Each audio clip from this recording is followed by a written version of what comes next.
Lo humillaron por su ropa sencilla y su piel oscura, echándolo del concesionario como si fuera basura. Un error fatal. Pocos sabían que ese anciano regresaría en menos de una hora para cambiar el destino de todos allí. «Disculpe, señor, ¿puedo ayudarle?». La voz de Marco destilaba desprecio. Antonio, un hombre de 72 años, miró al joven vendedor, cuya sonrisa no llegaba a los ojos. Se limitó a señalar el Ferrari rojo que brillaba bajo las luces. «Me gustaría ver ese coche». Marco intercambió una mirada con Pablo, su colega, quien ahogó una risa. El sonido resonó en el silencioso y espejado salón. «Señor, ese es el modelo SF90 Stradale. Quizás algo más asequible», dijo Marco, señalando la salida. La humillación fue un cuchillo frío. Otros clientes, vestidos con trajes caros y sedas, se detuvieron a observar la escena. El gerente, un hombre nervioso de mediana edad, se acercó ajustándose la corbata. Vio la ropa gastada de Antonio, la camisa de franela descolorida, los pantalones de trabajo y las botas manchadas de tierra. Vio la piel oscura y el cabello canoso y, en un instante, tomó partido. «Señor, le pido que se retire. Nuestros clientes se sienten incómodos». La audiencia ahora observaba abiertamente. Una pareja cuchicheó. Pablo sacó su móvil, fingiendo disimular, pero la luz roja de la grabación era obvia. La burla se convirtió en un espectáculo. «¿Solo porque no parezco tener dinero?», preguntó Antonio, su voz tranquila pero cargada. Marco dio un paso adelante, el rostro contraído en una sonrisa burlona. Puso una mano en el hombro de Antonio, un toque que era más un empujón que un gesto. «Vamos, abuelo, la calle es gratis. Salga ahora o llamo a seguridad». El rostro de Antonio permaneció como una máscara de serenidad. No movió un músculo bajo el toque del joven, solo lo miró fijamente. ¿Cómo se atrevían a juzgar un libro por su portada de esa manera? Su venganza será inolvidable, pero es solo el comienzo de historias como esta. Suscríbete y activa la campana ahora para no perderte ninguna, porque la próxima podría ser aún más impactante. Al salir del concesionario, el agudo sonido de un taladro en una construcción cercana rasgó el aire. El ruido metálico golpeó a Antonio no como un sonido, sino como un puente a otro tiempo, otro lugar. La lujosa acera de la avenida se disolvió bajo sus pies, reemplazada por el suelo de tierra apisonada de un pequeño taller, décadas atrás. El olor a grasa y metal caliente llenaba sus fosas nasales. Era un niño de nuevo, no más de 12 años, observando las manos fuertes y callosas de su padre, Manuel, arreglando el motor de un tractor. El sol de la tarde se colaba por las rendijas de la pared de madera. «Mira, hijo mío», dijo Manuel, señalando con un destornillador. «Cada pieza tiene su lugar. No importa si es pequeña o grande, sucia o limpia. Sin ella, la máquina no funciona. La gente es igual». Antonio sonrió, sintiendo el peso de esa simple verdad. En ese humilde taller no solo aprendió sobre motores, aprendió sobre valor, dignidad y el respeto que cada pieza, cada persona merecía. Era un tiempo de esperanza, donde el sudor era la moneda más valiosa y el futuro parecía un camino abierto, listo para ser construido con sus propias manos. El olor a grasa se transformó en el olor estéril de papel y alfombra nueva. La imagen de su padre fue reemplazada por el rostro frío e impasible de un gerente de banco. Antonio tenía 25 años, el luto por la pérdida de su padre aún reciente, pero el sueño de expandir el taller a una constructora más vivo que nunca.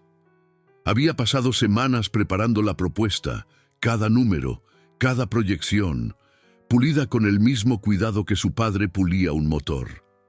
«Señor». «Antonio», dijo el gerente apenas mirando los papeles. Sus ojos recorrieron la ropa sencilla de Antonio, sus manos aún con vestigios de trabajo. Su propuesta es ambiciosa, pero el banco no puede invertir en alguien sin garantías, sin un historial. Mi historial está en estas manos, respondió Antonio, la voz firme. Es el historial de mi padre, es trabajo duro. El gerente sonrió, una sonrisa fina y cortante. El trabajo duro no paga préstamos. Lo siento. La puerta se cerró detrás de él con un suave clic, pero para Antonio sonó como el estruendo de un mundo que se derrumbaba. La humillación lo dejó sin aliento. En ese pasillo silencioso no era un soñador, un emprendedor. Era solo un joven de piel oscura, juzgado y descartado antes incluso de tener la oportunidad de demostrar su valía. La memoria se desvaneció. El pasillo del banco se convirtió en el pasillo de un hospital años después. Su esposa, Sofía, sostenía su mano, el agarre débil. Su enfermedad requería un tratamiento costoso, uno que el seguro no cubría por completo. Había vendido casi todo, pero no era suficiente. Fue entonces cuando hizo una promesa silenciosa, un juramento sobre su frágil mano. No volvería a ser pequeño.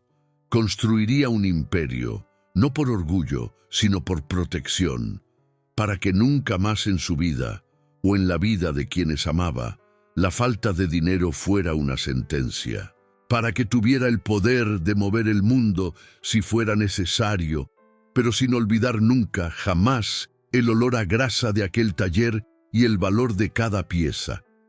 Una bocina fuerte lo trajo de vuelta. El sonido del taladro se detuvo. Estaba allí, en la acera, el sol de la tarde golpeando su rostro. La humillación en el concesionario era la misma que en el banco, solo que con un barniz más caro. Miró la fachada de cristal de la tienda, los rostros burlones que lo observaban desde dentro. El dolor antiguo se mezcló con el nuevo, forjando no ira, sino una resolución fría como el acero. Sacó su sencillo móvil del bolsillo. No era un smartphone de última generación, pero cumplía su propósito. Marcó un solo número. La llamada fue contestada al primer timbrazo. «Elena», dijo, «te necesito, cambia mi agenda, tenemos una nueva prioridad». La oficina de Antonio no estaba en un rascacielos de cristal y acero. Era una sala sencilla, de paredes blancas, en un edificio modesto en el centro histórico de la ciudad. El único lujo era una inmensa mesa de madera maciza sobre la que se extendía el plano de un sueño. El Instituto Manuel, un centro de formación profesional para jóvenes de comunidades desfavorecidas. Llevaría el nombre de su padre. Era el proyecto de su vida, la materialización de la promesa que se había hecho a sí mismo. Quería dar a otros jóvenes la oportunidad que aquel gerente de banco le había negado décadas atrás. Pero los sueños, sabía, se construían con más que buenas intenciones. Necesitaban cemento, acero y, sobre todo, apoyo. Tomó el teléfono y marcó el número de Ricardo Vargas, uno de los empresarios más influyentes de la ciudad y un pilar del Consejo Municipal. Ricardo era la clave para conseguir la aprobación final de la zonificación y, quizás, una inversión significativa. Antonio ya había donado millones anónimamente a causas que Ricardo apoyaba, preparando el terreno. Ahora era el momento de presentarse. Ricardo Vargas al habla. La voz era imponente, acostumbrada a dar órdenes. «Señor Vargas, mi nombre es Antonio. Me gustaría hablar sobre el terreno en la zona oeste, para el proyecto del Instituto Manuel». Hubo una pausa al otro lado de la línea. Antonio casi podía oír los engranajes en la mente de Ricardo girando, intentando y fallando en colocar el nombre Antonio en alguna categoría de prestigio. «Antonio», repitió Ricardo, el nombre sonando como una pregunta. «No lo reconozco. ¿De qué empresa es usted?» «No represento a una empresa, señor. Es un proyecto personal». Otra pausa, esta vez más larga, cargada de un desinterés palpable. «Mire, estoy teniendo un día complicado. Pida a su secretaria que concierte una cita con la mía. Si hay interés, le devolveremos la llamada». La llamada terminó con un clic. No habría devolución de llamada. Antonio colgó el teléfono lentamente, la mano apoyada sobre el plano. Miró el dibujo del auditorio, de los talleres, de la biblioteca. No quería solo construir un edificio, quería construir futuros. Pero para hombres como Ricardo, si no tenías un apellido conocido o el nombre de una corporación reluciente, eras invisible.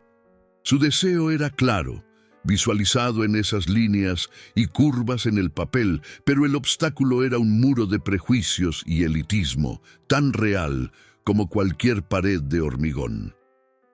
Se levantó, las manos temblándole ligeramente, no por debilidad, sino por una frustración contenida que ardía en su pecho. 2 semanas después, Antonio estaba en la antesala del Consejo Municipal. Elena, su abogada, estaba a su lado, con una carpeta de cuero en la mano. Era joven, brillante e implacable, una de las primeras graduadas de un programa de becas que la Fundación Anónima de Antonio había creado años antes. «Están listos para escucharnos», dijo ella con voz baja y confiada. La sala del consejo era intimidante. Una larga mesa de caoba pulida y a su alrededor los guardianes del futuro de la ciudad. En el centro, con aire de rey en su corte, estaba Ricardo Vargas. A su lado, un joven sonreía con arrogancia. Antonio lo reconoció de inmediato. Era Marco, el vendedor del concesionario, el hijo de Ricardo. Antonio sintió un nudo en el estómago, pero su expresión no cambió. Él y Elena hicieron su presentación. Hablaron de los beneficios para la ciudad, del impacto social, de los empleos que se crearían. Antonio habló con la pasión de quien había vivido la necesidad, la pasión de quien veía el rostro de su padre en cada joven que sería ayudado. Cuando terminaron, un pesado silencio flotó en el aire. Ricardo fue el primero en romperlo. «Una iniciativa loable», comenzó, la palabra sonando como un insulto, pero extremadamente ingenua. El señor Antonio, con todo respeto, no tiene experiencia en la gestión de un proyecto de esta magnitud. El ayuntamiento no puede arriesgar un terreno tan valioso en una aventura filantrópica sin garantías. Marco rió por lo bajo, un sonido de puro desdén. «Padre, apenas puede comprar un coche, quiere construir un barrio entero». El comentario fue bajo, pero en la sala silenciosa sonó como un trueno. Algunos miembros del consejo desviaron la mirada, avergonzados. Otros sonrieron discretamente. Elena se levantó. «La capacidad financiera de mi cliente es más que suficiente y está documentada en esta carpeta. Cuestionar su competencia basándose en prejuicios personales es...». «¿Prejuicio?», la interrumpió Ricardo, la voz subiendo de tono. «Estoy hablando de negocios, jovencita, de riesgo. Y el señor Antonio, para mí, es un riesgo desconocido, un fantasma. Propongo que el Consejo aplace la votación indefinidamente hasta que se presente un proponente con un historial más sólido». La votación fue una formalidad. La propuesta fue archivada. La derrota fue pequeña en el gran esquema de las cosas, un simple aplazamiento, pero para Antonio fue dolorosa. Vio la sonrisa triunfante en el rostro de Marco y la fría satisfacción en los ojos de Ricardo. No se trataba de negocios, se trataba de poder, se trataba de mantenerlo en su lugar. Al salir, el eco de la risa de Marco lo siguió por el pasillo. Esa noche, Antonio no pudo dormir. Caminaba de un lado a otro en su casa, una residencia cómoda, pero lejos de la ostentación que su fortuna podría comprar. Las paredes estaban llenas de fotos. Él y Sofía, jóvenes y sonrientes, su padre en el taller, los graduados del programa de becas de Elena, rostros llenos de esperanza. Pero ahora, La duda lo carcomía. Quizás Ricardo tenía razón. Quizás él era solo un viejo tonto, un mecánico afortunado que soñaba demasiado grande. La humillación en el concesionario, el desdén en el consejo, quizás eran señales de que no pertenecía a ese mundo, de que sus manos callosas nunca serían aceptadas en mesas pulidas de caoba. La memoria del gerente del banco, décadas atrás, volvió con fuerza. Un riesgo desconocido. Las palabras eran diferentes, pero el mensaje era el mismo. No eres uno de nosotros. Se sentó en su sillón, el peso del mundo sobre sus hombros. El rostro de su padre vino a su mente. Cada pieza tiene su lugar, hijo mío. ¿Y si su lugar no era ese? ¿Y si, al intentar demostrar su valía ante ellos, solo se estaba preparando para más dolor, más humillación? El miedo lo envolvió, miedo a fallar, no por sí mismo, sino por todos esos rostros en las fotos. Miedo a que su sueño muriera allí, en esa habitación, esa noche. Pensó en rendirse, venderlo todo, jubilarse, vivir una vida tranquila y anónima. Sería más fácil, más seguro. Nadie se reiría más de él, nadie lo juzgaría más por su ropa o por el color de su piel. Cerró los ojos. La imagen de Marco y Ricardo, sonriendo, triunfantes, invadió su mente. La imagen del gerente del banco, la imagen de su padre diciendo que cada pieza es importante. La rendición pareció, de repente, una traición a sí mismo, a Sofía, a Manuel. La ira, una brasa que creyó apagada, volvió a arder. No era una ira caliente y ciega, sino una furia fría y enfocada. ¿Creían que era un fantasma? ¿Un riesgo desconocido? Genial. Los fantasmas no necesitan invitaciones para entrar, y los riesgos, cuando están bien calculados, pueden derribar imperios. Ya no iba a pedir un lugar en la mesa, iba a comprar la mesa, y todo el edificio. La decisión estaba tomada. La vacilación se había ido, reemplazada por una claridad de propósito que no sentía desde hacía años. La lucha ya no sería por su sueño, sería por su alma. El salón de la gala anual de caridad de la ciudad era un mar de seda, diamantes y sonrisas forzadas. Era el epicentro de la élite, un lugar donde se exhibían fortunas y se forjaban alianzas bajo el brillo de las lámparas de araña de cristal. Antonio se sentía como pez fuera del agua. Su traje oscuro y bien cortado, pero sencillo, un contraste flagrante con los esmokines de diseñador y los vestidos de alta costura. Elena lo había convencido de ir. Aquí es donde se toman las verdaderas decisiones, Antonio. Necesitas ser visto. Intentaba acercarse a un influyente banquero, un hombre que podría, con una sola llamada, desbloquear su proyecto cuando escuchó la primera risa. Era Marco. Estaba con Pablo y un pequeño grupo de jóvenes herederos, todos sosteniendo copas de champán. No fueron discretos. Señalaron en dirección a Antonio, cuchicheando y riendo abiertamente. El sonido era como un veneno que se extendía por el ambiente. El banquero que conversaba con Antonio notó el revuelo, su sonrisa profesional vaciló. Miró a Antonio, luego al grupo de jóvenes, y una expresión de incomodidad apareció en su rostro. «Con su permiso», dijo, «necesito saludar a un conocido». Y se alejó rápidamente, dejando a Antonio solo en medio del salón. La primera ofensa fue sutil, pero efectiva.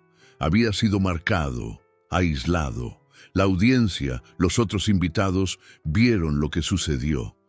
Algunos fruncieron el ceño con desaprobación, pero la mayoría simplemente desvió la mirada, prefiriendo no involucrarse. Mantener la dignidad era todo lo que le quedaba. Respiró hondo, se ajustó el traje y caminó hacia el bar, como si no hubiera notado nada. Pero Marco no estaba satisfecho. La pasividad de Antonio parecía irritarlo. Quería una reacción. Dejando a su grupo, caminó deliberadamente hacia Antonio, que esperaba una simple agua. Pablo lo siguió.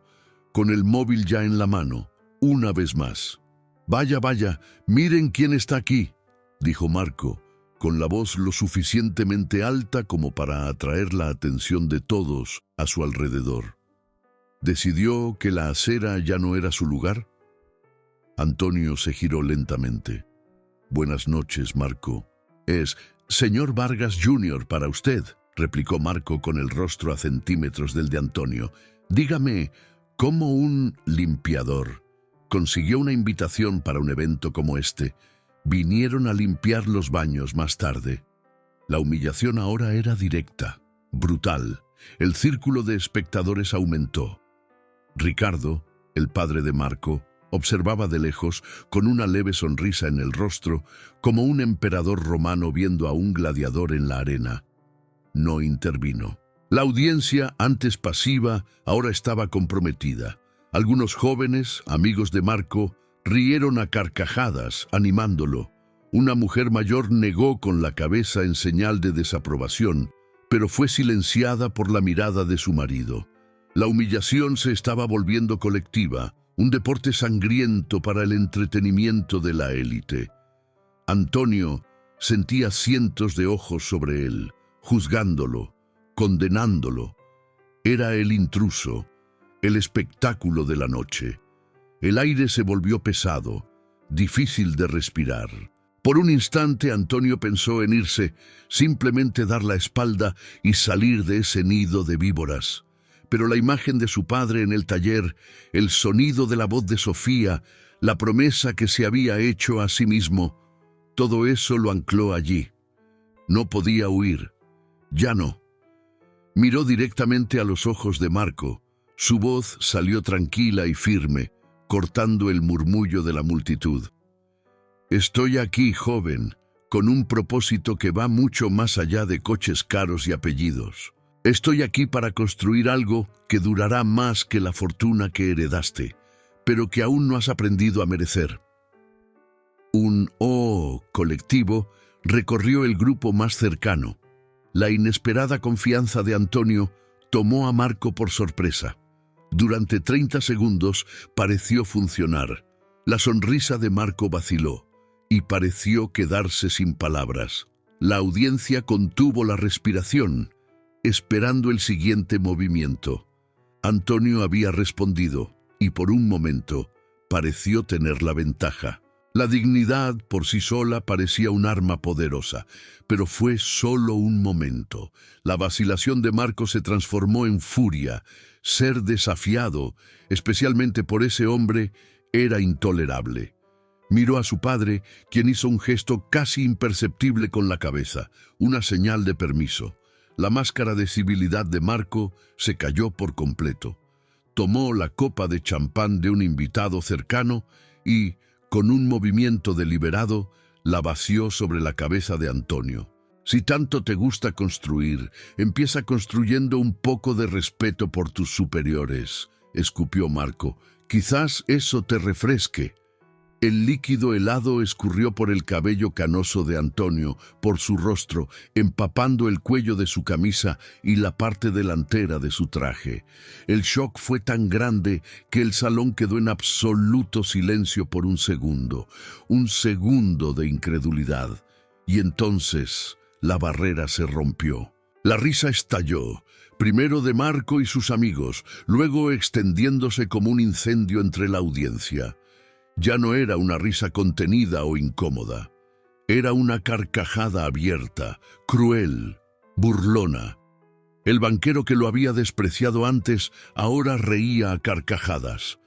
La pareja que cuchicheaba ahora señalaba. La mujer que desaprobaba ahora miraba al suelo. Antonio se quedó quieto, el champán goteando de su barbilla. No sentía el frío del líquido, solo el calor de la humillación que le quemaba la piel. Miró a su alrededor, buscando un solo rostro solidario, una sola mirada de compasión. No encontró ninguna. Elena intentó acercarse, pero fue bloqueada por 2 guardias de seguridad que aparecieron como por arte de magia. Estaba completa, totalmente solo, una isla de desesperación en un océano de burla. Marco se inclinó hasta su oído, el aliento cálido oliendo a alcohol y arrogancia. «No perteneces aquí». Las palabras fueron un susurro, pero resonaron en su alma como un grito. La música volvió a sonar. La gente volvió a sus conversaciones, a sus canapés, como si nada hubiera pasado. El espectáculo había terminado. El intruso había sido puesto en su lugar. Antonio permaneció inmóvil un momento más. El sonido de la fiesta zumbando en sus oídos, una cacofonía distante. Era invisible de nuevo, derrotado, solo. El olor a desinfectante y perfume barato del baño de servicio era un ataque a los sentidos, pero para Antonio era un refugio. Se encerró en una de las cabinas. El sonido de la fiesta, un golpe sordo y distante al otro lado de la puerta. Se miró en el pequeño espejo manchado. El hombre que le devolvía la mirada era una caricatura patética. El cabello canoso estaba pegado a la frente, el traje caro, ahora una broma empapada, olía a champán y derrota. La humillación era un sabor amargo en la boca.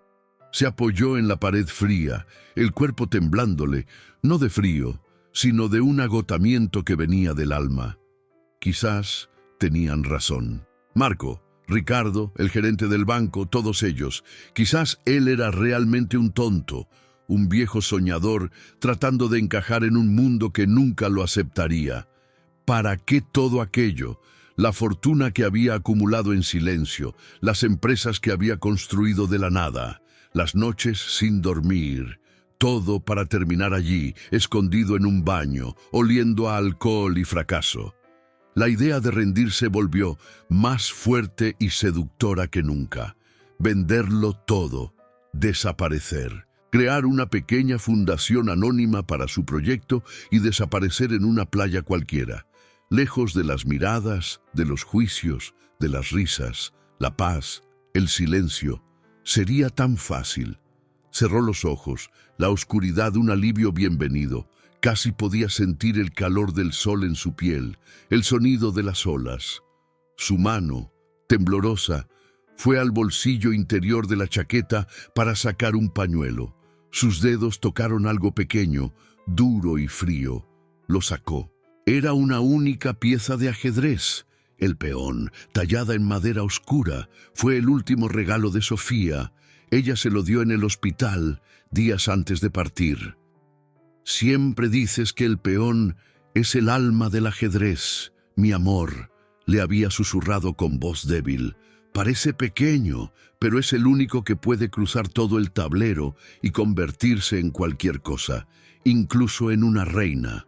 Nunca lo olvides». Sostuvo el peón en la palma de su mano. El minúsculo peso de la pieza de madera lo ancló en la realidad, sacándolo del abismo de la autocompasión. No era un rey siendo atacado, era un peón que había cruzado todo el tablero enfrentando obstáculos, siendo subestimado a cada paso. Y ahora estaba en la séptima fila, a un paso de la promoción. Rendirse ahora no era buscar la paz, era morir en la orilla, era traicionar a Sofía, era traicionar a Manuel, era traicionar al niño que un día soñó con construir más que un taller. La ira regresó, pero esta vez era diferente. Era una llama limpia, purificadora, una energía que no destruía, sino que enfocaba. Ya no iba a reaccionar, iba a actuar. Ya no iba a defenderse, iba a atacar. El juego había cambiado. Creían que era una pelea de bar. Él iba a transformarlo en una partida de ajedrez, y él era un maestro. Se secó el rostro con el dorso de la mano, guardó el peón en el bolsillo y salió de la cabina. Su postura había cambiado, la vacilación se había ido. El hombre que salió de ese baño no era el mismo que entró. No regresó al salón. Salió por una puerta de servicio, el aire frío de la noche, un bálsamo en su rostro. Sacó su móvil y marcó el número de Elena. Ella contestó al primer timbrazo, con la voz llena de preocupación. «Antonio, ¿dónde estás? Intenté...» «Estoy bien, Elena. Escucha. Olvídate del proyecto del instituto por ahora. Tenemos un nuevo objetivo, Ricardo Vargas y su hijo. Hubo un silencio de asombro al otro lado. Antonio, ¿qué pasó? Declararon la guerra, Elena. Ahora vamos a jugar, continuó con voz baja y precisa. Quiero que empieces a investigar todo. Las finanzas de Vargas Corp, las deudas, los socios, los enemigos. Quiero saber dónde almuerzan, dónde pasan las vacaciones, dónde les aprieta el zapato. Quiero el esqueleto de cada armario. Esto es agresivo, Antonio, y caro. El dinero no es el problema, nunca lo fue. El problema era yo, ya no. Mientras hablaba, ya caminaba hacia su coche, un sedán discreto aparcado a varias manzanas de distancia. No esperó la respuesta de Elena. Sabía que ella lo haría. Confiaba en ella como confiaba en sí mismo. Al entrar en el coche, llegó otra llamada de Elena. Contestó. «Ya empecé», dijo ella con la voz ahora sin vacilación, reemplazada por un tono de cazadora. «Y ya encontré algo, un rumor en el mercado. Vargas Corp está apalancada hasta el cuello. Están intentando vender una de sus subsidiarias menores, Prestigio Inmobiliario, para cubrir un agujero en el balance. Están buscando un comprador anónimo para no asustar a los accionistas». Antonio sonrió en la oscuridad del coche, una sonrisa que no tocaba sus labios, pero brillaba en sus ojos, la primera pieza del rompecabezas, la primera debilidad en la armadura del rey. Prestigio Inmobiliario, repitió. Averigua todo sobre ella, Elena, y prepara una oferta de compra. Usa una de nuestras sociedades pantalla, no pueden saber que somos nosotros. ¿Y tú qué vas a hacer?, preguntó ella. Antonio arrancó el coche, el motor rugiendo suavemente. Yo voy a encontrar a un viejo amigo, un hombre al que Ricardo Vargas arruinó hace años. Es hora de reunir a los otros peones. El encuentro no tuvo lugar en una lujosa sala de reuniones, sino en el mismo taller donde Antonio creció. El lugar estaba polvoriento, casi abandonado, pero para él era tierra sagrada. Elena llegó primero, impecable en su traje sastre, contrastando con el ambiente rústico. Abrió su carpeta sobre un banco de madera, revelando una pila de documentos. «Están más vulnerables de lo que pensaba», comenzó ella, la voz resonando en el silencio. Vargas Corp asumió una deuda enorme para una expansión en Asia que fracasó. Ricardo ha estado usando Prestigio Inmobiliario para hacer maniobras contables y ocultar las pérdidas. Vender la subsidiaria no es una opción para él, es una necesidad. Necesita el dinero para ayer. Antonio asintió, absorbiendo la información. ¿Y nuestra oferta? Presentada a través de un holding en las Islas Caimán, anónima y agresiva. Están desesperados, pero no son estúpidos. Están haciendo una debida diligencia rigurosa para descubrir quién está detrás de la oferta. Aquí es donde entra nuestra ventaja. Elena sonrió, una sonrisa de depredadora. Están buscando un tiburón, un conglomerado rival. Nunca sospecharán de un fantasma. La puerta del taller se abrió con un chirrido, y un hombre de hombros anchos y rostro marcado por el tiempo entró. Era Pedro, un antiguo maestro de obras, uno de los mejores de la ciudad, hasta que su pequeña constructora fue aplastada por Vargas Corp en una disputa de licitación fraudulenta años atrás. Ricardo lo había llevado a la bancarrota. «Antonio», dijo Pedro con voz ronca, «recibí tu llamada. Pensé que te habías olvidado de los viejos amigos». «Nunca olvido, Pedro», respondió Antonio, estrechando la mano de su amigo. «Y nunca perdono.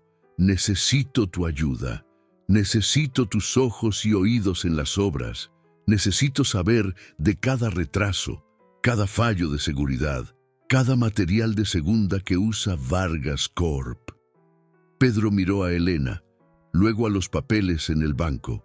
Un brillo de comprensión y luego de furia pasó por sus ojos. Ricardo Vargas. Cuenta conmigo. Será un placer. La alianza estaba formada, el peón y la torre, listos para el juego. Elena, con su mente estratégica y legal. Pedro, con su conocimiento práctico y su red de contactos en el submundo de la construcción. Y Antonio, el maestro titiritero, moviendo las piezas desde las sombras. «Vamos a comprar su empresa, Elena», dijo Antonio, la voz resonando con una certeza de hierro. «Y vamos a usar sus propios ladrillos para construir su ataúd». Los días siguientes fueron un torbellino de actividad febril.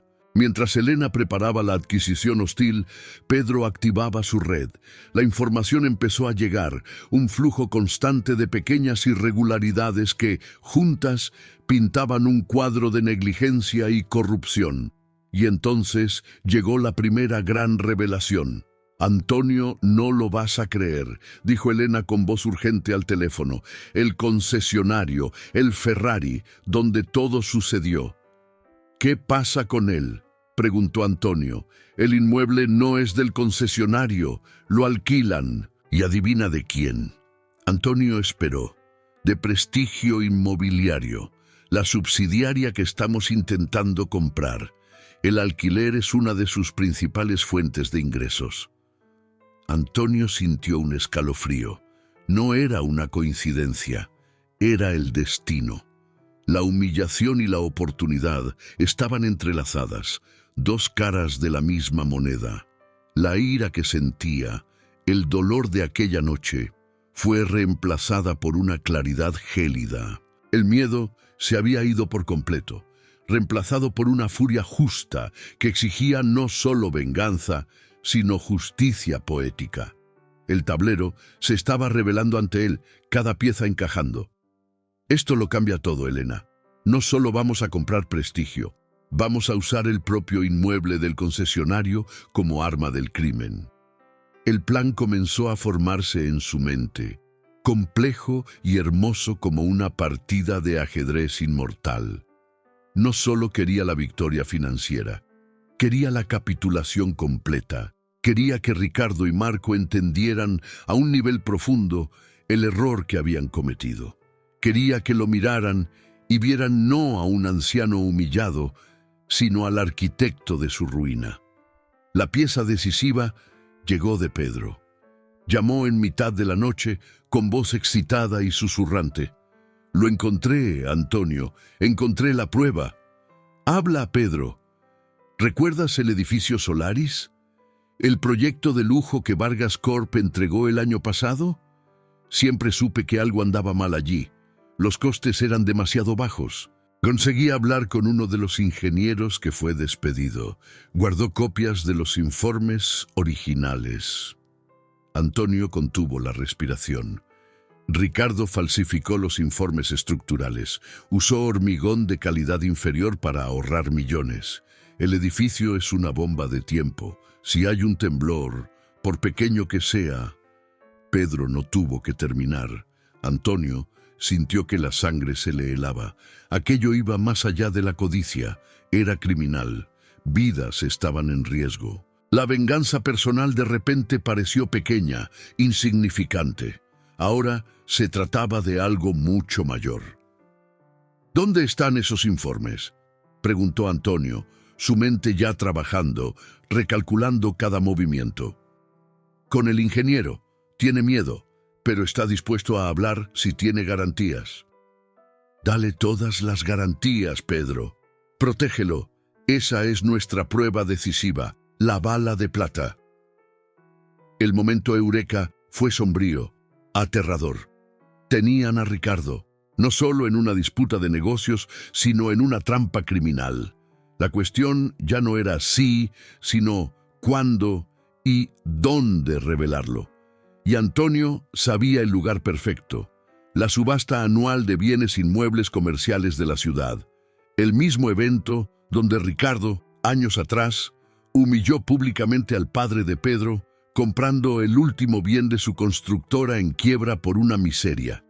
Sería en el escenario de su mayor victoria donde Ricardo Vargas encontraría su caída final. Prepararían la trampa, capa por capa, una obra maestra de estrategia y paciencia. Una semana antes de la subasta, el plan casi se desmorona. Elena llamó, con la voz tensa. «Antonio, tenemos un problema, un gran problema». «¿Qué pasó?» Ricardo consiguió un préstamo puente, un fondo de inversión de Singapur. Inyectaron capital suficiente para que cubriera el balance. Retiró prestigio inmobiliario del mercado. Ya no necesita vender. Antonio sintió que el suelo se hundía bajo sus pies. El castillo de naipes, que habían construido con tanto cuidado, estaba a punto de derrumbarse. Ricardo había encontrado una salida. La tensión en la oficina era palpable. Años de planificación, a un paso del jaque mate, y el rey adversario escapa por una brecha inesperada. «¿Y el ingeniero?», preguntó Antonio con voz baja. «Todavía está con nosotros, pero sin la presión de la venta, la denuncia de los informes pierde su impacto inmediato. Podría llevar años en los tribunales». Antonio caminó hasta la ventana, mirando la ciudad que había ayudado a construir desde las sombras. Podía rendirse, llevar las pruebas a las autoridades anónimamente. Pero eso no traería la justicia que buscaba. Ricardo seguiría siendo poderoso, sus abogados lo protegerían y la historia sería olvidada. No, la caída tenía que ser pública, tenía que ser definitiva. Se giró hacia Elena, sus ojos brillando con una nueva idea, una maniobra arriesgada, desesperada, pero brillante. «Él no necesita vender prestigio», dijo Antonio, «pero necesita la subasta, es su escenario. Estará allí para exhibir su poder, para mostrar a todos que sobrevivió, y es allí donde lo atraparemos». «¿Cómo, Antonio? Ya no tenemos el cebo». «Entonces crearemos un nuevo cebo», dijo. «La propia subasta será el cebo.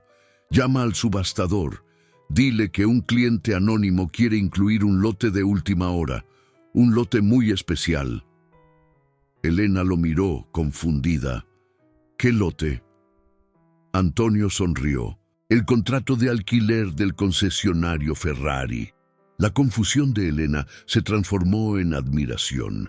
Era una jugada maestra, arriesgada, pero genial. Ya no tenían la empresa, pero aún tenían el contrato, la joya de la corona de prestigio. Al ponerlo en subasta, forzarían la mano de Ricardo. Tendría que volver a comprarlo para no mostrar debilidad, y eso lo colocaría exactamente donde Antonio lo quería, en el escenario, bajo los focos, vulnerable. «Es ahora o nunca, Elena», dijo Antonio, sacando el peón de madera del bolsillo. «Vamos a la subasta. Esa sed de justicia nos mueve, ¿verdad? Cuéntame en los comentarios desde qué ciudad estás viendo. Leo y respondo a todos con cariño. Tu historia también importa». La noche anterior a la subasta fue una sinfonía de caos controlado. La oficina de Antonio, normalmente un santuario de calma, se transformó en un cuartel general de guerra. Mapas de la ciudad, planos de edificios y organigramas de Vargas Corp cubrían las paredes. El olor a café fuerte flotaba en el aire. Antonio, Elena y Pedro se movían con la precisión de un equipo de cirujanos preparándose para una operación a vida o muerte. La primera parte del plan era asegurar que la trampa fuera irresistible. Elena pasó horas al teléfono con los organizadores de la subasta, usando una mezcla de encanto, presión legal y la promesa de una comisión astronómica para incluir el lote 77, el contrato de alquiler del concesionario, en la programación principal. Era una maniobra sin precedentes, pero el nombre del holding suizo que usaba como fachada abría puertas. Mientras tanto, Antonio y Pedro ensayaban el enfrentamiento. No solo estaban planeando una adquisición, estaban coreografiando un espectáculo. Pedro, usando sus contactos, confirmó la presencia de periodistas económicos y columnistas sociales en el evento. La caída de Ricardo no sería un rumor susurrado en pasillos, sería el titular del día siguiente. Repasaron cada detalle, cada posible reacción de Ricardo, cada palabra que se diría. Cuando Elena presente la segunda oferta, yo me levanto, decía Antonio, caminando por la sala como si estuviera en el escenario de la subasta. Pero aún no iré al escenario. Dejaré que se ahorque con su propia arrogancia.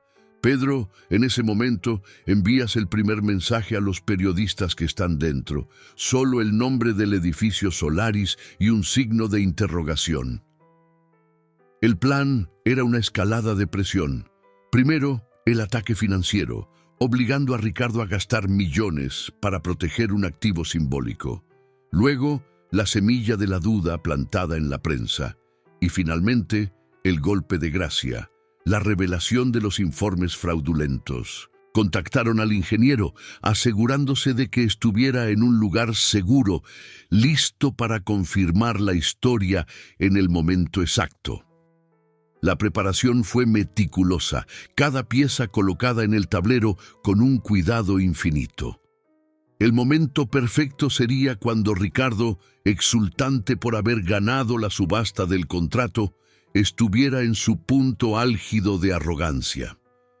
La mañana de la subasta, el último obstáculo surgió de donde menos lo esperaban. Pedro recibió una llamada. Era uno de sus informantes, con voz aterrada y susurrante. El ingeniero ha desaparecido. El corazón de Antonio se detuvo. El ingeniero era la pieza clave, el testigo que transformaría la disputa de negocios en un escándalo criminal. Sin él, la acusación sobre el edificio Solaris era solo una alegación sin pruebas. ¿Cómo que ha desaparecido?, preguntó Antonio, la calma en su voz desmintiendo la tormenta en su pecho.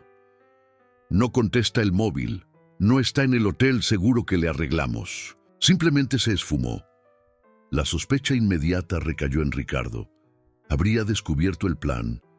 ¿Habría llegado al ingeniero primero? El pánico amenazó con apoderarse de la sala. Todo el plan, toda la preparación, dependía de ese hombre. Sin él, solo tenían una disputa financiera, una que Ricardo, incluso herido, podría sobrevivir. Elena, siempre la más tranquila bajo presión, comenzó a trabajar. Si Ricardo lo atrapó, no lo lastimaría. Solo lo escondería hasta que terminara la subasta. Necesitamos encontrarlo. Activó a un investigador privado, un ex policía que le debía favores a Antonio. Las siguientes horas fueron las más largas de sus vidas. La subasta comenzaría a las 3 de la tarde. Cada minuto que pasaba era un clavo más en el ataúd de su plan. El investigador llamó a las 2:15. Encontré algo. El ingeniero tiene una hermana que vive en una ciudad cercana. Está en el hospital. Tuvo una cirugía de emergencia esta mañana. Parece que fue allí a toda prisa, sin avisar a nadie. El alivio fue inmenso, pero duró poco. No había tiempo para traerlo de vuelta. La subasta estaba a punto de comenzar.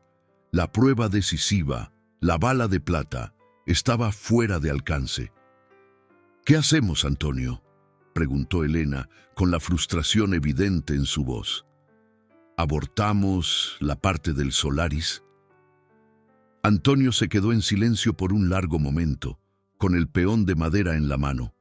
Abortar no era una opción. Miró a Elena. «Improvisamos», dijo. «Llámalo. Ahora dile que necesitamos una declaración, grabada, un vídeo. No necesita estar aquí físicamente, pero su voz y su rostro, sí». Mientras Elena hacía la llamada, Antonio buscaba un plan B. La grabación no tendría el mismo impacto que un testimonio en vivo, pero era mejor que nada.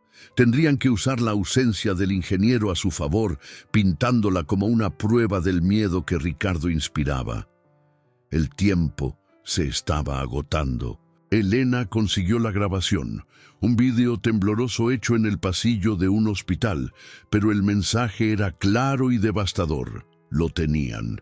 A las 2:50 salieron de la oficina. Antonio, con su traje sencillo, Elena, con una tableta que contenía la ruina de Ricardo Vargas en sus archivos. Pedro ya estaba en camino al lugar. Al subir al coche, Antonio miró a Elena. «Prepárate. El espectáculo va a comenzar». El salón de la subasta estaba abarrotado. La élite de la ciudad se había reunido, atraída por el drama y el olor a dinero. Ricardo Vargas era el centro de atención. No se sentó con los demás postores, sino que permaneció de pie cerca del escenario, con un vaso de whisky en la mano, riendo con un grupo de asociados. Exudaba poder y confianza. La noticia de su préstamo milagroso se había extendido, y él estaba allí para celebrar su invencibilidad. Antonio y Elena entraron discretamente, sentándose en las últimas filas. Nadie les prestó atención. Eran invisibles, exactamente como lo habían planeado. Después de algunos lotes menores, el subastador anunció: «Y ahora, un lote especial de última hora. Lote 77, el contrato de arrendamiento comercial de 10 años para la prestigiosa propiedad en la avenida principal, actualmente ocupada por el concesionario Ferrari». Un murmullo recorrió la multitud. Era un movimiento inusual y agresivo. Todos los ojos se volvieron hacia Ricardo. Dejó de reír. Su rostro era una máscara de furia contenida. Alguien lo estaba desafiando en su propio territorio. La oferta inicial fue hecha por Elena, representando a Helvetia Holdings. El valor era alto, agresivo. Ricardo, a través de un asistente, cubrió la oferta inmediatamente. Elena subió, Ricardo cubrió. El ping-pong financiero continuó, los números subiendo a un ritmo vertiginoso. La audiencia observaba, fascinada. Era una batalla de voluntades, una demostración de fuerza bruta. Finalmente, Elena hizo una oferta tan exorbitante que el salón quedó en silencio. Ricardo dudó. Sus consejeros le susurraban al oído. Retroceder sería una señal de debilidad, una admisión pública de que sus arcas no eran tan profundas como él hacía parecer. Con un gesto irritado, autorizó la oferta final, superando la de Elena por un margen mínimo. El martillo golpeó. «Vendido a Vargas Corp», anunció el subastador. Los aplausos resonaron en el salón. Ricardo levantó su copa en un brindis silencioso, una sonrisa arrogante extendiéndose por su rostro. Había ganado. Había aplastado al desafiante anónimo. Caminó hacia el micrófono en el escenario, saboreando el momento. «Me gustaría agradecer a nuestro misterioso competidor», comenzó con la voz goteando sarcasmo. «Gracias por sobrevalorar mi propio activo. Es un placer hacer negocios con aficionados. Esto solo demuestra que en esta ciudad hay niveles para este juego. Y el mío sigue siendo el más alto. Vargas Corp no solo sobrevive, prospera, somos intocables». La frase quedó flotando en el aire, un monumento a su propia arrogancia. Estaba en la cima de su poder, bañándose en la adulación de la audiencia. No sabía que acababa de armar su propia guillotina. Fue entonces cuando Elena se levantó. Con calma, caminó hacia el escenario, deteniéndose en un segundo micrófono. «Señor Vargas, felicidades por su compra», dijo, con voz clara y firme. «Helvetia Holdings se complace en ceder. Después de todo, el valor sentimental que este contrato tiene para usted debe ser inmenso». Ricardo la miró fijamente, confundido. «¿De qué está hablando?». Elena sonrió. «Estoy hablando del valor de un trofeo. El trofeo que su hijo Marco ganó al humillar a un anciano en ese mismo lugar, semanas atrás». El nombre Marco causó una nueva ola de murmullos. La historia del incidente en la gala, antes un rumor, ahora salía a la luz. Ricardo palideció. «Esto es un absurdo, calumnia, seguridad», gritó. Pero antes de que cualquier guardia de seguridad pudiera moverse, Elena continuó, con la voz subiendo de tono. «Pero no estamos aquí para hablar de trofeos. Estamos aquí para hablar de otro de sus proyectos, el edificio Solaris». El nombre golpeó la sala como una piedra. Pedro, al fondo, envió su mensaje. Los móviles empezaron a vibrar entre los periodistas. El Solaris es un hito de lujo, un testimonio de la calidad de Vargas Corp, respondió Ricardo, intentando recuperar el control. Una afirmación ridícula. ¿De verdad?, replicó Elena. Se giró hacia la pantalla gigante detrás del escenario. Entonces no le importará que le muestre esto. La pantalla, que antes mostraba el logotipo de la subasta, ahora mostraba un documento, un informe de ingeniería con el sello de Vargas Corp. Al lado, otro informe, idéntico, excepto por los valores de resistencia del hormigón peligrosamente bajos. Este, a la izquierda, es el informe que usted presentó al ayuntamiento, y este, a la derecha, es el informe original antes de ser ajustado. Ricardo se quedó sin aliento. Esto es una farsa, un montaje. ¿Dónde está su prueba? ¿Dónde está su testigo? Estaba fanfarroneando, confiado en que el ingeniero estaba fuera de su alcance. Tiene miedo de aparecer, Ricardo. Miedo de lo que usted podría hacerle, dijo Elena con voz llena de acusación. Pero nos dejó un mensaje, y entonces el rostro aterrorizado del ingeniero apareció en la pantalla gigante. La grabación temblorosa comenzó a reproducirse, su voz resonando en el salón silencioso, detallando cómo Ricardo lo obligó a falsificar los informes, a poner cientos de vidas en riesgo para ahorrar dinero. El edificio Solaris, dijo la voz del ingeniero, es una bomba de tiempo. El silencio en el salón era absoluto, ensordecedor. Ricardo Vargas miraba la pantalla, su rostro antes arrogante, ahora una máscara de puro terror. Comenzó a resquebrajarse. El rey estaba desnudo en su escenario y el jaque mate había sido anunciado. El silencio que siguió a la grabación no fue un silencio vacío. Era pesado, denso, cargado de conmoción y de una súbita y terrible comprensión. Durante un largo segundo, nadie se movió, nadie respiró. Era como si el tiempo se hubiera congelado. Entonces, el hielo comenzó a romperse. Un solo sonido, un suspiro audible de una mujer en la primera fila, fue el detonante. El suspiro se transformó en un murmullo, un zumbido bajo que comenzó en el fondo de la sala y se extendió hacia adelante como una ola. «Dios mío», dijo un hombre. «Vivo en el Solaris», susurró otra persona, con el rostro pálido de horror. El banquero que había despreciado a Antonio en la gala, ahora miraba a Ricardo no con admiración, sino con una repulsión visible. Los asociados que antes rodeaban a Ricardo como una guardia de honor, comenzaron a retroceder un paso a la vez, creando un vacío a su alrededor. La lealtad, tan espesa momentos antes, se evaporó bajo el calor de la verdad. Uno de sus principales inversores, un hombre que había reído con él minutos antes, tomó su móvil y se alejó, el rostro una máscara de furia calculadora. No estaba llamando para ofrecer apoyo, estaba llamando a su corredor. Vender, venderlo todo. La audiencia, esa misma audiencia que lo había aplaudido, que se había bañado en su poder, ahora se volvía contra él. Las miradas ya no eran de admiración, sino de acusación, de miedo, de desprecio. Ya no veían a un titán de la industria, veían a un criminal, un hombre que había puesto sus vidas y las vidas de sus familias en riesgo por codicia.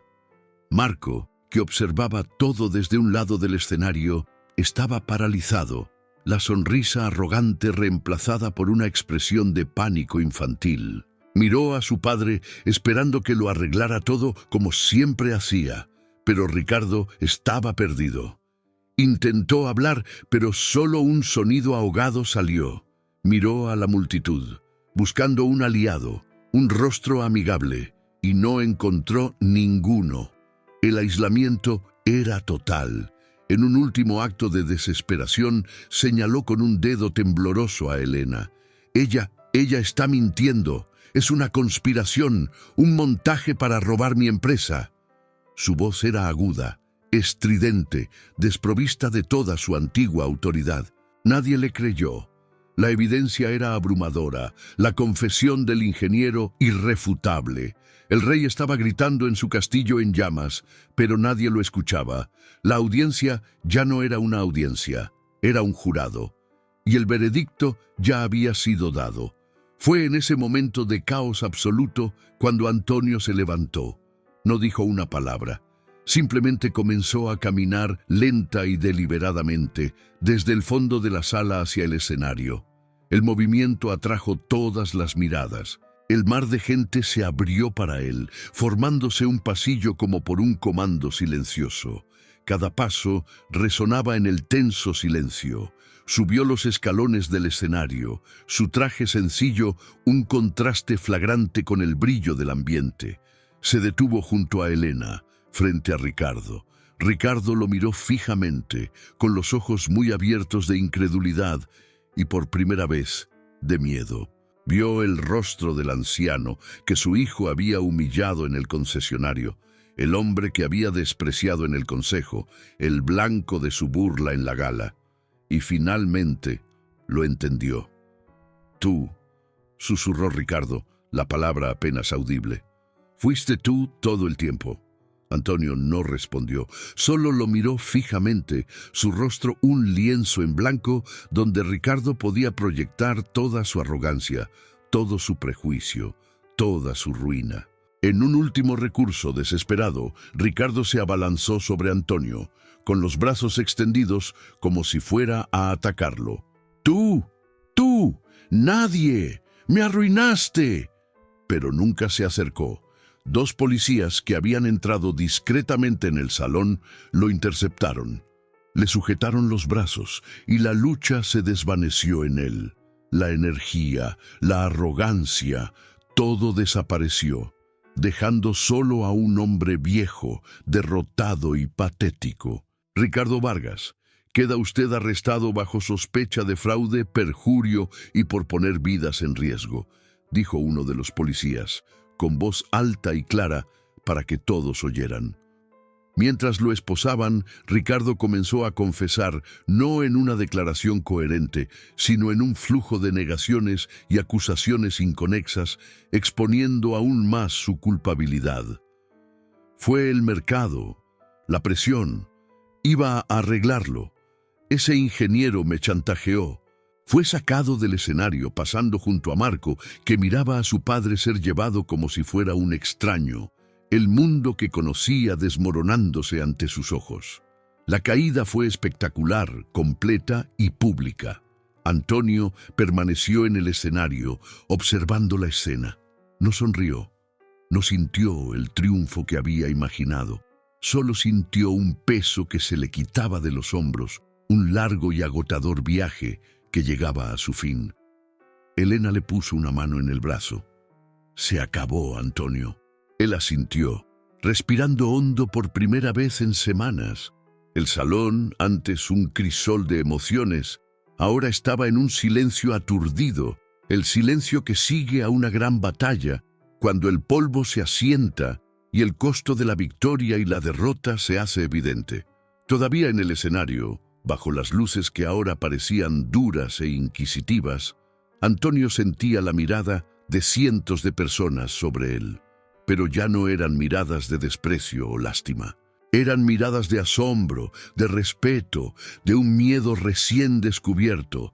Ya no era un fantasma, era una fuerza. Pedro subió al escenario, una rara sonrisa en su rostro cansado. «Lo logramos, amigo mío, por Manuel, por mi padre». Le dio un fuerte abrazo a Antonio, un gesto de solidaridad que valía más que todas las palabras del mundo. Elena, siempre profesional, comenzó a guardar sus papeles. «La prensa está afuera como un grupo de buitres. Preparé una declaración. Debemos salir por la puerta trasera». Antonio asintió. No quería dar entrevistas, no quería ser el héroe del día, solo quería ir a casa. Mientras caminaban por el pasillo de servicio, el mismo tipo de pasillo donde se había escondido durante la gala, Procesaba lo que acababa de suceder, la caída de Ricardo, el arresto, el rostro conmocionado de Marco. Fue una victoria, sin duda, pero una victoria que dejaba un sabor a cenizas en la boca. No se sentía exultante, se sentía tranquilo, como un soldado después de la batalla final, demasiado exhausto para celebrar, solo agradecido de haber sobrevivido. Al salir al aire frío de la noche, vio el brillo de los flashes y escuchó la cacofonía de preguntas gritadas. Elena y Pedro lo protegieron, guiándolo hacia el coche que esperaba. Entró, la puerta se cerró y el sonido del mundo se amortiguó. El silencio dentro del coche fue un alivio. La batalla había terminado. La nueva realidad apenas comenzaba. Días después, el contraste era asombroso. Una escena corta y silenciosa mostraba a Ricardo Vargas, vistiendo un mono naranja, detrás de un cristal a prueba de balas, hablando con su abogado. El rostro, antes arrogante, estaba gris, abatido. El imperio se había derrumbado. Las acciones de Vargas Corp se habían desplomado a casi cero. Sus amigos lo abandonaron. Era un hombre roto, un rey exiliado en una celda de hormigón. La justicia, o algo parecido, se había hecho. La narrativa no se detuvo en su desgracia. Su caída no era el final de la historia, era solo el suelo sobre el que se construiría algo nuevo. En un terreno baldío en la zona oeste de la ciudad, el sonido no era de aplausos o de martillos de subasta, sino de maquinaria pesada y hombres trabajando. Donde antes solo había tierra y maleza, ahora estaban los cimientos de un edificio, el Instituto Manuel. Antonio estaba de pie, con las mangas de la camisa remangadas, examinando los planos con el maestro de obras. El sol de la mañana calentaba su rostro. Ya no estaba en las sombras. El proyecto, antes vetado, había sido aprobado por unanimidad por el Consejo Municipal en una sesión de emergencia. Las donaciones, ahora que su nombre era conocido, llovían por todos lados. Pero él rechazó la mayoría. Quería construir aquello con su propio dinero, con el sudor de su trabajo, tal como su padre le había enseñado. Elena se acercó, entregándole una botella de agua. El arquitecto quiere saber si apruebas el cambio de fachada. Antonio miró el dibujo. Era moderno, atrevido. Sonrió. Dile que es perfecto. Ya no pedía permiso. Estaba dando órdenes. Estaba construyendo su legado, no para demostrar algo a los demás, sino para honrarse a sí mismo y a aquellos a quienes amaba. Su nueva vida no se trataba de lujo o poder, sino de propósito. Era una vida definida no por la humillación que había sufrido, sino por la dignidad que se había negado a entregar. Una tarde, mientras supervisaba la obra, una figura vacilante se acercó. Era la gerente del concesionario Ferrari, la mujer que le había pedido que se retirara. Había sido despedida después de que la historia saliera a la luz, el concesionario sufriendo un boicot masivo. Su rostro estaba abatido, los ojos hinchados. «Señor Antonio», comenzó con voz temblorosa, «sé que no tengo derecho, pero necesitaba venir, pedir disculpas. Fui una cobarde. Tenía cuentas que pagar. Tenía miedo de perder mi trabajo. Pero eso no es excusa. Lo que hice estuvo mal». Antonio la observó en silencio. El antiguo él, el hombre herido, quizás sentiría una punzada de satisfacción. Pero ya no era ese hombre. Veía en ella no a una enemiga, sino a una persona atrapada en un sistema, una pequeña pieza en una máquina que él mismo casi había sido aplastado. Veía el miedo en sus ojos, el mismo miedo que él había sentido tantas veces. Podría humillarla, podría echarla, podría saborear su venganza. En cambio, sacó una tarjeta de su bolsillo. No era una tarjeta de presentación de una de sus empresas, sino una tarjeta sencilla con una dirección y un número de teléfono. Esto, dijo con voz amable, es de un centro de recualificación profesional que mi fundación patrocina. Ayudan a la gente a encontrar nuevos caminos. Dicen que el primer paso es el más difícil. Usted ya lo dio al venir aquí. La mujer lo miró fijamente, sorprendida, las lágrimas que contenía ahora rodando libremente por su rostro. Tomó la tarjeta como si fuera una joya. «Gracias», susurró. «Dios lo bendiga». Se giró y se fue, dejando a Antonio solo con el sonido de la construcción. En ese acto de compasión demostró su transformación. La verdadera victoria no fue la caída de Ricardo, fue su propia ascensión. No solo ganó el juego, cambió la forma en que lo jugaba. Miró el esqueleto del edificio que se alzaba contra el cielo azul, la materialización de su sueño. Finalmente estaba en casa. La historia de Antonio nos enseña una poderosa lección. Nos enseña que el verdadero valor de una persona no reside en su ropa, en su cuenta bancaria o en el color de su piel. Reside en su carácter, en la resiliencia para levantarse después de cada caída, en el coraje para luchar por sus sueños incluso cuando el mundo entero dice que no perteneces. Y, sobre todo, en la compasión para perdonar, para construir en lugar de destruir. ¿Cuántos Antonios existen por ahí llenos de potencial, pero invisibles a los ojos de una sociedad que juzga demasiado rápido? ¿Cuántos talentos se desperdician porque el envoltorio no parece correcto? El viaje de Antonio es un recordatorio de que nunca debemos subestimar a nadie. El anciano tranquilo en la esquina puede ser un millonario discreto. La camarera puede ser una futura CEO. El joven del barrio marginal puede ser el próximo genio de la tecnología. El potencial humano es infinito, pero necesita oportunidad y, sobre todo, respeto para florecer. Si crees que el carácter es la verdadera medida de la riqueza, si crees que la dignidad es un derecho y no un privilegio, entonces te pido que hagas una cosa muy sencilla. Comenta aquí abajo con una sola palabra: sí. Solo sí.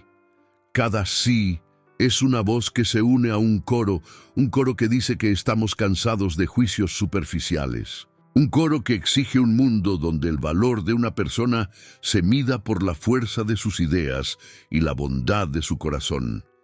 Y si esta historia te ha conmovido, no te la guardes. Compártela. Compártela con tus amigos, con tu familia, con cualquier persona que necesite recordar el poder de la resiliencia y la importancia de la empatía. Cada vez que compartes, es como encender una vela en la oscuridad, difundiendo un mensaje de esperanza e inspiración. Y por supuesto, si quieres más historias como la de Antonio, historias que desafían nuestras percepciones y nos inspiran a ser mejores, suscríbete a nuestro canal y activa la campanita. Porque hay muchas otras batallas que librar, muchas otras victorias que celebrar, y las contaremos todas. Tu suscripción nos ayuda a seguir con esta misión. Gracias por ver. Y recuerda, no juzgues el libro por su portada. Podrías estar perdiéndote la mejor historia de todas.